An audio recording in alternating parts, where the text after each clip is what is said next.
everybody, it's your girl Sakina, and I'm here with another review for Grown Up Hip Hop. Don't remember the season or the episode number. I think it's episode 16, season 5. Let's just get right into it. By the way, I did not feel like putting on lashes today. Today's mood is just plain and simple, au naturel.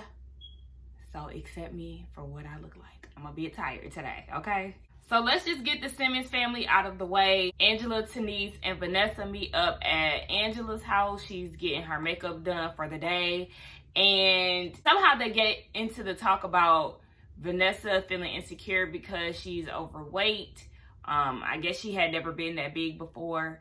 And she starts to have a real candid moment with her sister and Denise and just really telling them how much she feels not like herself. Her daughter even made comments about her being pregnant, along with people in her comments when she posts on Instagram. So she's going into this, very honest story about how she's feeling, and Angela is being pretty hard on her, telling her that she needs to, basically do something about it. And I feel her on that, but the way she was coming off, it was a little off-putting. If you ask me, it's like, dang, your sister is, being real about her feelings and you just not really giving a damn about it.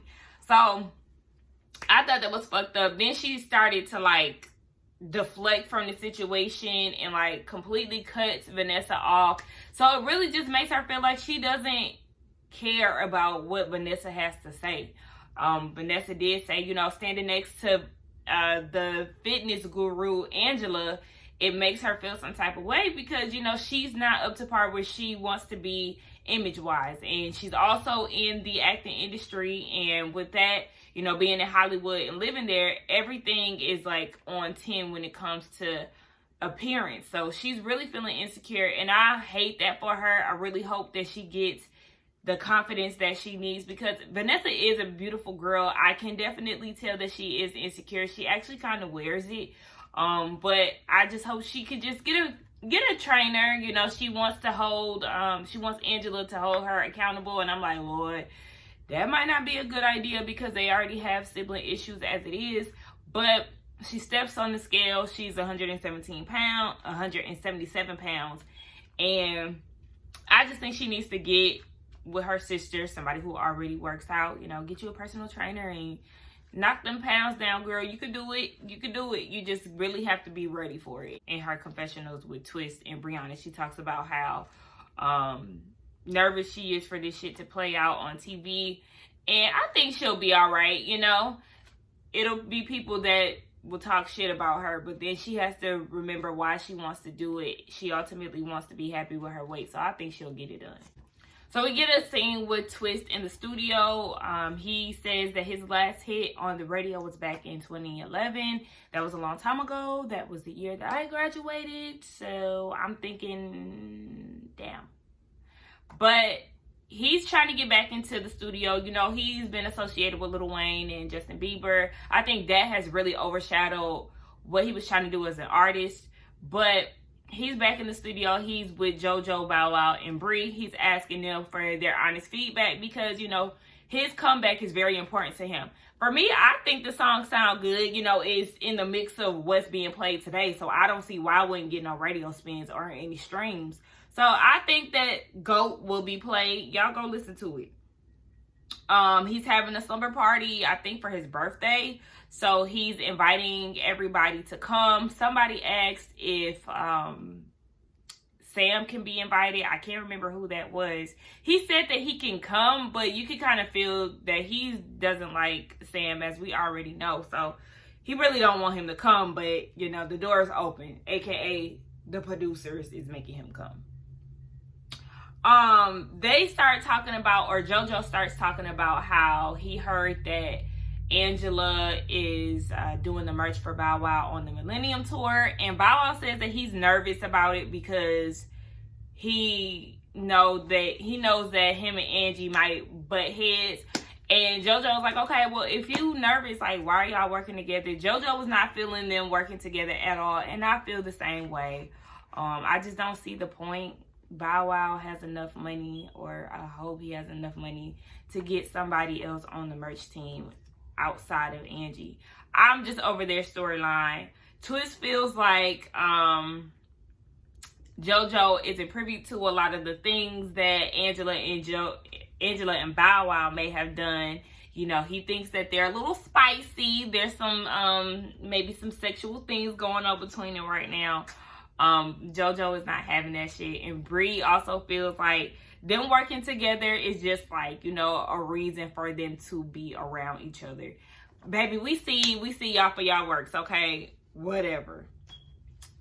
Again, trying to get them out the way. Jojo meets up with Angie. Why I keep calling her Angie like we cool? Angela. And he talks about the same thing, how he don't want her to work with him. And if they are working together, that better be the only thing that they doing together. And Jojo is hilarious. He told her, do not mess with any more Lils. Don't mess with Lil Romeo, Lil Bow Wow. Hell, if Lil Zane pop up, don't fuck with him. And it's just like, this nigga is hilarious to me, okay? And I feel him. We are on the same page when it comes to Angela and her love life. Baby, don't mess with no more rappers. We don't want to hear about this shit no more, okay? I'm so tired of Angela and Bow Wow taking this down memory lane. Oh, Jojo also asked her if she was gonna be on the Shorty Like Mine segment of the tour. That nigga is funny. So he's just not here for his sister and her dating life when it comes to rappers. He said don't even fuck with none of the new Lil Baby and all of them. So I don't want to hear no more about Bow Wow and Angela. I don't give a fuck. Okay, whatever. Next. So Jojo and Boogie meet up in New York at a Breaking Bad inspired tea shop. It was actually pretty cool. It was real scientific and whatnot. But they get together and Boogie tells him that, you know, Dame is out there for court. And he really doesn't want to show up because of Boog getting kicked out of the brownstone. So Jojo is encouraging him to go and see his dad because the last visit could be his very last visit with Dame. And he basically doesn't want to leave on bad terms. So Boogie is like, bro, I really don't want to go. This nigga already kicked me out. You know, our relationship is just in turmoil, okay?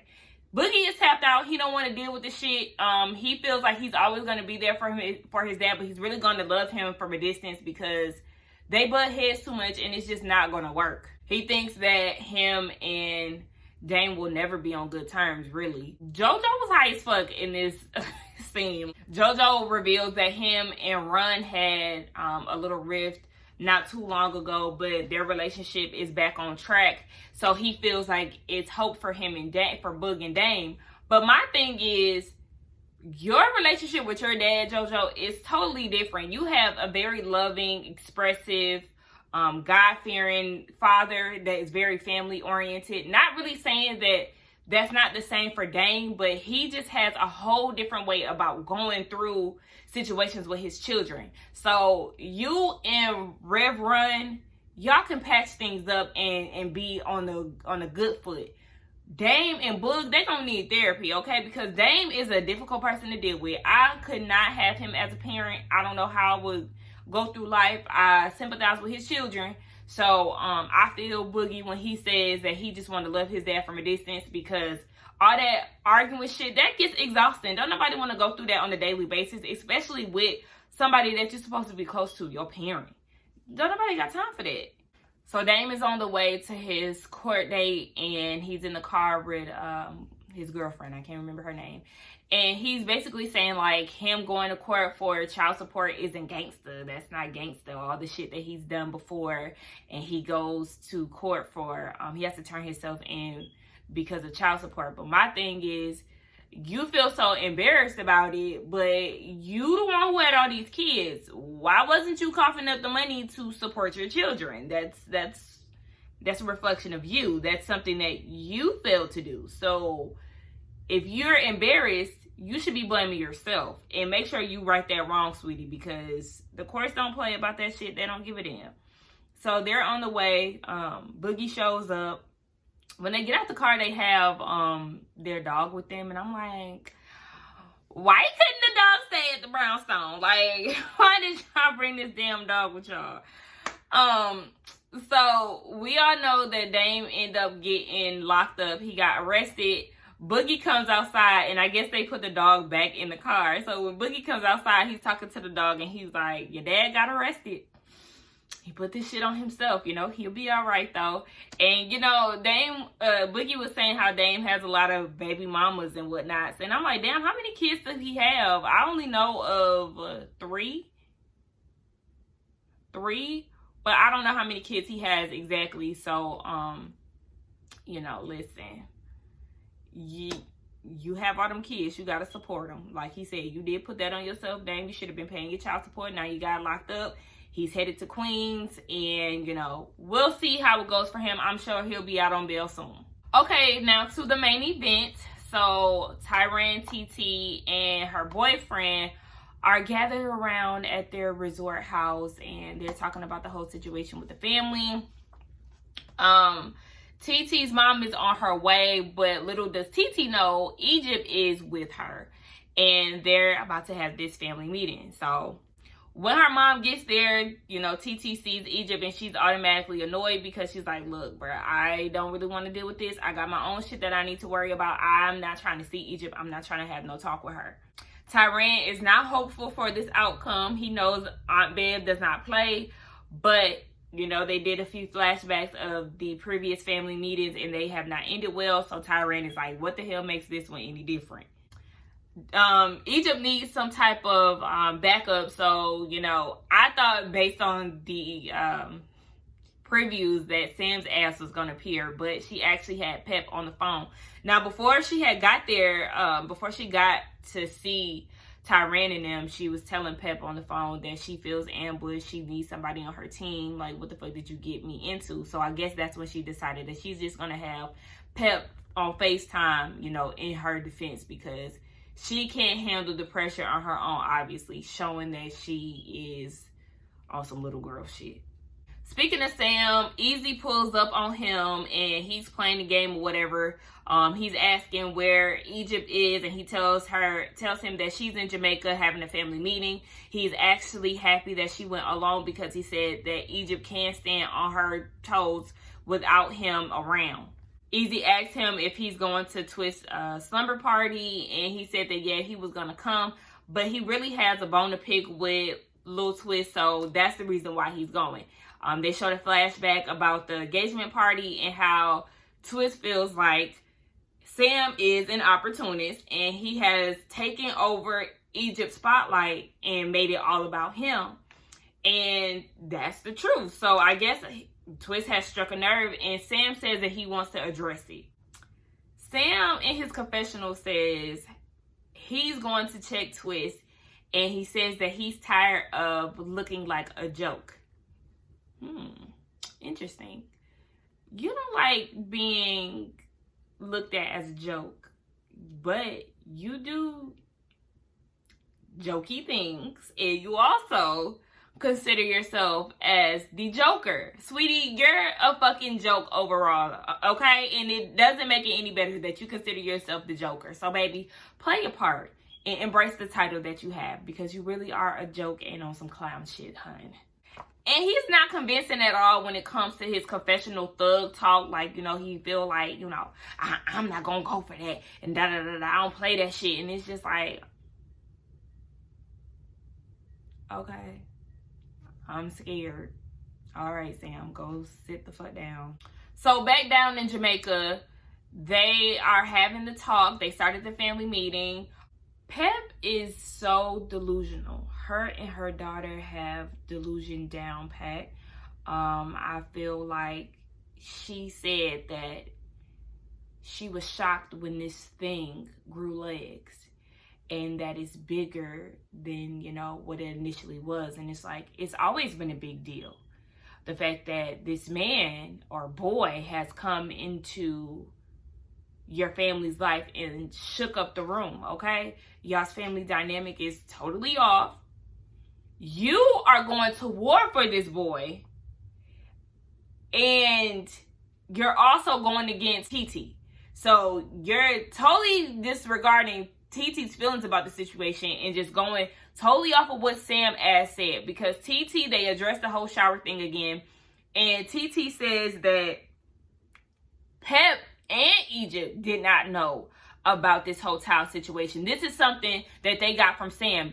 And it's like, okay, first I thought that Pep seen it, but now it's like, okay, both of y'all are running with this idea of TT seeing or being out naked in front of Sam. And it's like, y'all are crazy. This is the same dude that said that she wanted to be in love, that she's in love with him.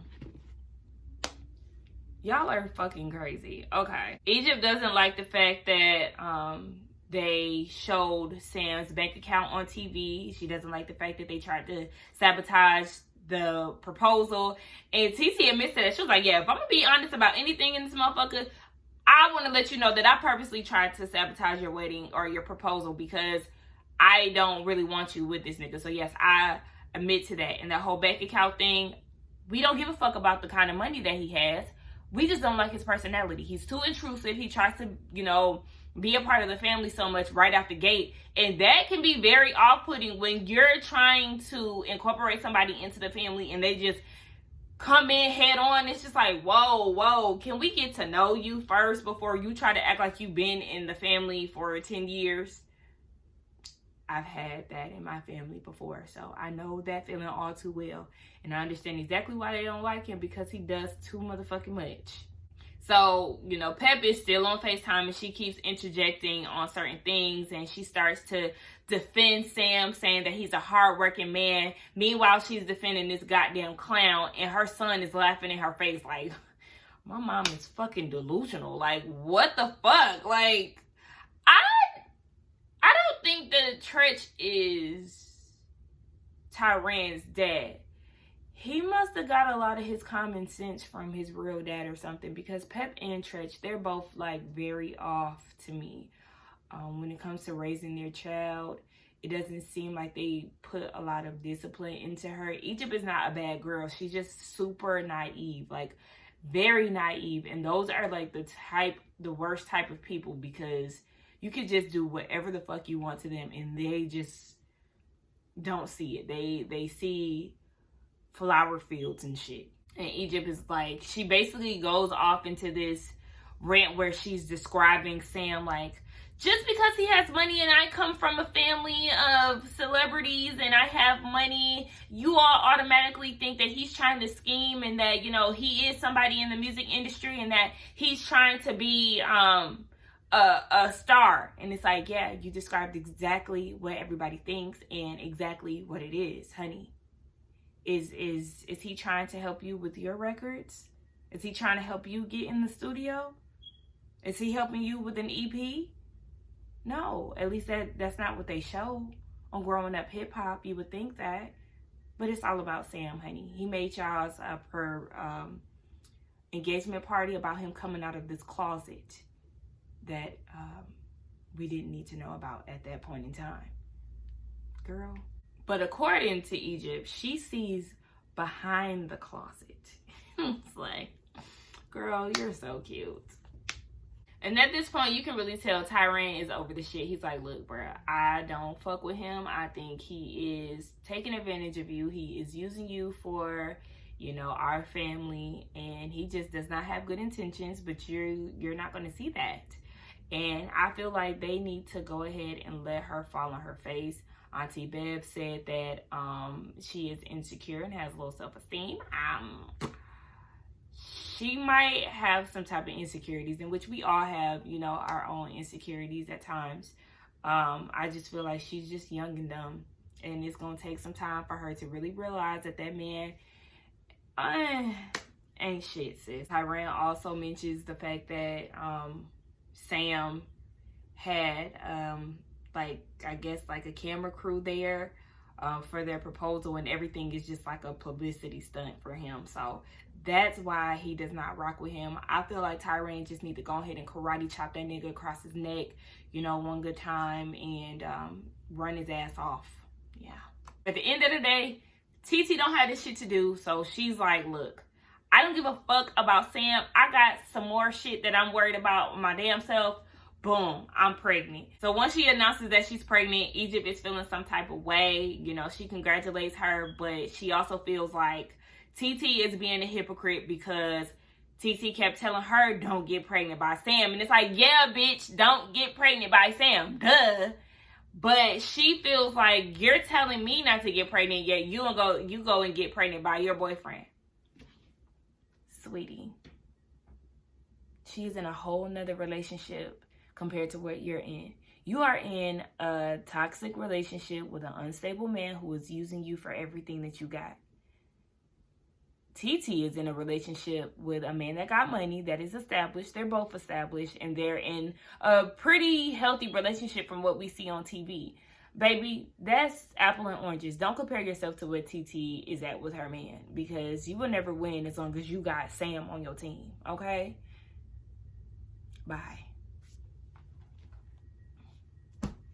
All right, y'all, so that's the end of the episode. You know, it really didn't give me much. I was more entertained by the commercial breaks that Bree and Twist did. I really like Twist, y'all. I actually liked his confessional look with the Pharrell hat and all the brown. I love that look. I think Brianna is a gorgeous girl. She has a beautiful smile. Those freckles are everything. I really enjoyed that more than the episode. The infamous fight is supposed to go down in the next episode, so I am excited to see what that is going to be about. But I'll see y'all in the next one. Do not forget to like, comment, and subscribe to my channel, and I will see y'all in the next one. Bye.